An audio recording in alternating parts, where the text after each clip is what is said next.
that's put this on together, made this space, really brought it to life. And you know, I think what's so exciting about something like this is, you know, you're here in a kind of special place, and it doesn't look like a school. It doesn't look like a community center, really. It has tools and materials and people, and it actually hasn't been fully thought out yet. It needs you. You know? And I think when we think of things like maker spaces, that's actually the state of the art. That's actually where they ought to be. Not fully finished, but unformed, unfinished. And I think, you know, inviting people in to work on this. I wanted to start, you know, by actually recognizing someone who passed away just yesterday. This is his book, Society of Mind, Marvin Minsky. And if you really want to go back and find someone who maybe thought of the maker movement without giving it a name, you know, in the 70s, it was Minsky. And he came up with the term constructionism. And the idea basically was that we learn by doing and creating things. We create knowledge. We don't just passively absorb it. And he kind of understood that. He actually used the term, he said school is about instructionism, right? About teaching, not about learning. And he gives this great story. I was looking at some of his papers. He said, imagine there's this country that lives somewhere. He called it Fubar. And he said, this country, all of their knowledge, all of their forms of expression, all their poetry, everything was oral. So they had to speak. One of the educators came across an interesting idea. It was called a pencil. And wanted to introduce that pencil into schools because it allowed different forms of expression and it encouraged a new kind of literacy. Well, the Fubarian system, if you will, thought about what should we do here? And one thing might be, well, let's give pencils and papers to every student. That would be kind of the radical thing. But then they thought, well, we should go more slowly. We should give a few schools or a few students pencils and papers, and we'll see if it works. And then we'll hire researchers to study if pencils are a good form of learning. And he kind of ends sort of sarcastically as eventually the Fubarians concluded that penciling wasn't an effective means of learning. And so they really never quite adopted it. And he uses that to actually talk about computers. And if you know, and we could throw making in the same way. But he felt like schools realize the opportunity is there and sometimes step back from really adopting it. And sometimes they actually diminish its value. One of the things he talks about, they only use pencils for really trivial things, not for real learning.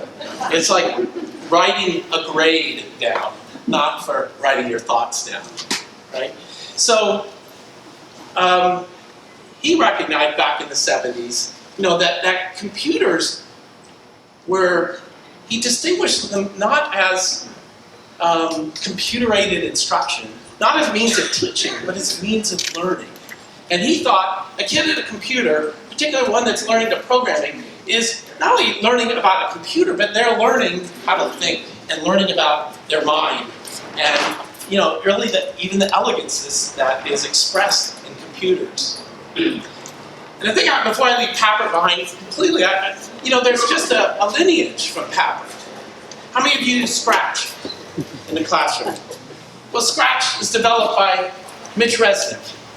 Mitch Resnick is a student of Papert. Papert, you know, invented Lego. That's the little turtle, not like logo, the turtle, you know, on the screen. And it was about, you know, controlling things, and that's how you could learn to program, is just gaining control over things. A student of Mitch Resnick's develops reMAKE, right? So that if you don't know what it is, you'll probably learn this weekend. But it's a new way of thinking about a computer, not as a keyboard and a monitor, but as a thing that attaches to the world around us and we can interface with it in remarkable ways. So, and another, I think, important thing is really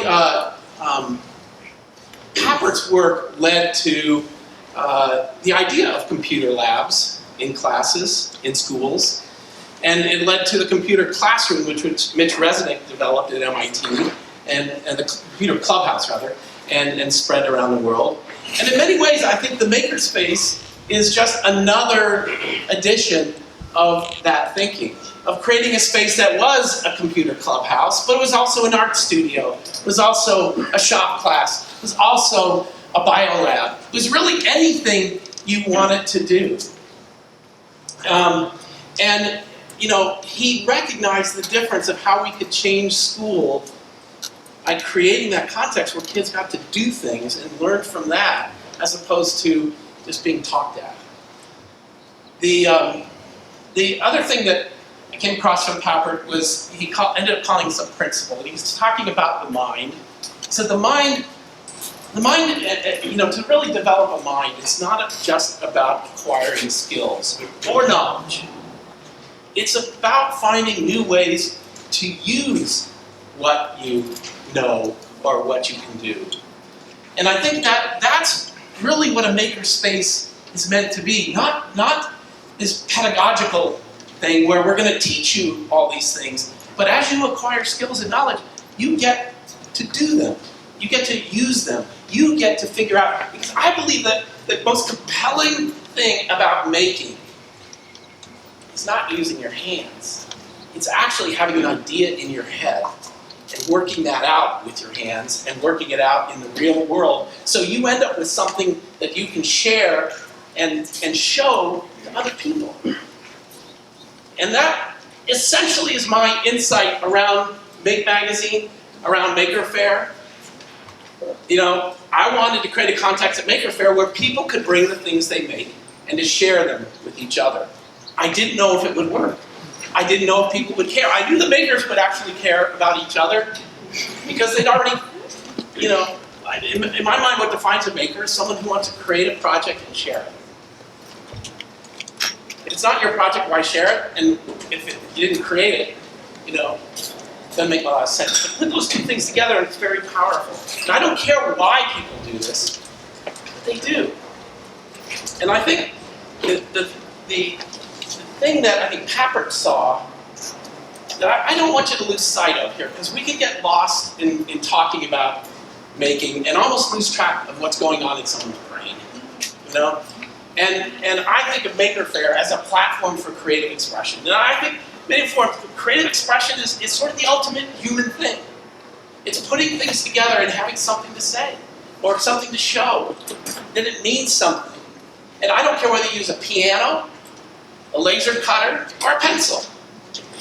These are all means of expressing ideas and connecting to other people who have ideas. I just finished a book, it'll be out next month, called Free to Make. And keep bookmarks up here. But I kind of wanted to spend some time going back, thinking over the last 12 years or so of how this all got started. But more importantly, this is really, for me, has been about the people that I know. The people that I think, the makers that I saw originally, they weren't like big names in Silicon Valley. They weren't, you know, at the top of their class in school. They were more often than not outsiders.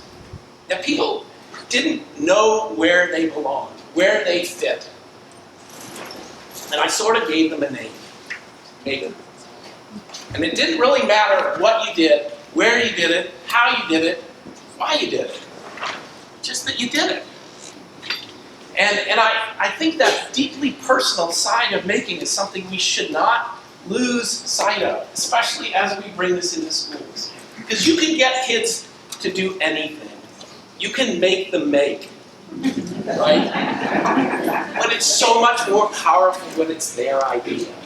And when it's them driving the process, and them talking to their peers about what's going on and what it means, and it doesn't work. It doesn't always work out the way you expect it. And that's where the learning is. It's kind of this process learning, the things that we're trying to do. Even what you are trying to accomplish here and hopefully at your schools is difficult. And it takes commitment and dedication to do it. And I think, the lesson here, for people like Casey and others here is they simply said, yes, I'll try it. And that's all I want kids to say, like, just try it. See if you like it. And then evolve from there. And I think, this movement, as it has become known as a movement, is really about lots of individual people doing something that they value. And what I've kind of, said is forgotten in our culture is, the idea that we're producers and creators, makers and shapers and builders. And I think the radical idea when we think of this in school is that it applies to every kid. And we don't believe that enough. We don't. We think they need a step up, or we have to coddle them, or we have to give them something like a rubric or this or that to get them along. But they actually have those ideas in their head all the time, but we're not inviting them into the public sphere. We're not inviting them to participate as creators. And so we have a consumer culture where we honor sports stars and musicians and people that are fabulously wealthy from being creators. And then we have, everybody else. But I want a world in which that everybody else is the maker, is the creator. And they're doing it for whatever reasons, because they get to define success, which might not be that you're a star. It might simply be you enjoy this, and you want to keep doing it, because you think it's important. So, I'll kind of stop there, but, I could go on forever. I think that the last thing I'll just, what has really been remarkable to me, and then let me give you an idea on Maker Faire. Maker Faire this year will have almost 200 events around the world in 40 different countries. And that's over an 11-year period. And actually, we started that expansion about 5-6 years ago. But Nancy, my wife's up here, we went to Cairo in March, a Maker Faire in Cairo. And, the maker movement sort of started there after Arab Spring, after 2011, where there was great hope for change in government and the economy. And most of that wasn't realized. What happened is people inside themselves changed, and they could think differently. And the maker movement was there for them to say, get together, go to a fab lab, go to a makerspace, do something. And we had 15,000 people in March in Cairo, all 20 years old or younger. And sharing what they make with as much enthusiasm as I've ever seen. And, I think this whole thing as a movement is perhaps the most optimistic and positive thing we have in our culture today. And our real question is, can we spread it to more people in a meaningful way that truly delivers the benefits of this, not just, like the trivial things. Like, we can get kids to use 3D printers. Can we really light up their minds? Can we get them believing that they do? So where's Michelle? Michelle Carlson. Around somewhere. Where is she? Oh, there she is. Michelle. Michelle started a makerspace in a juvenile hall in Tehama County.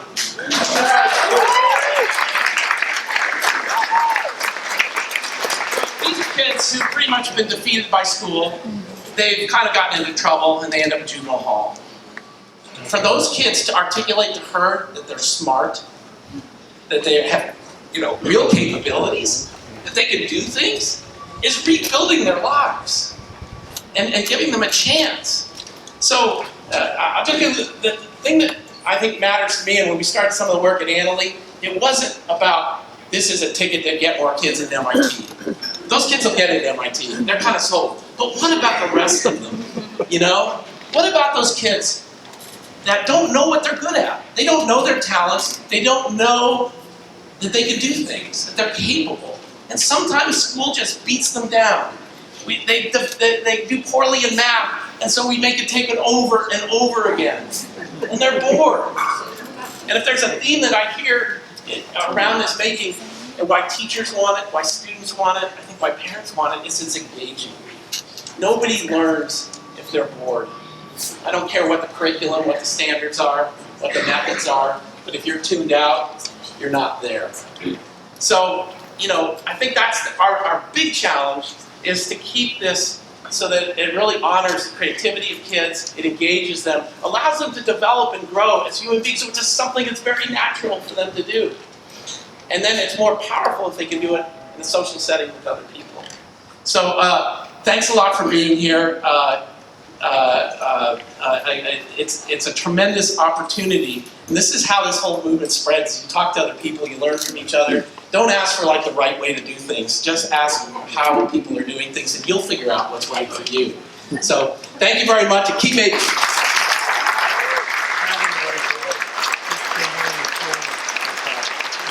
That's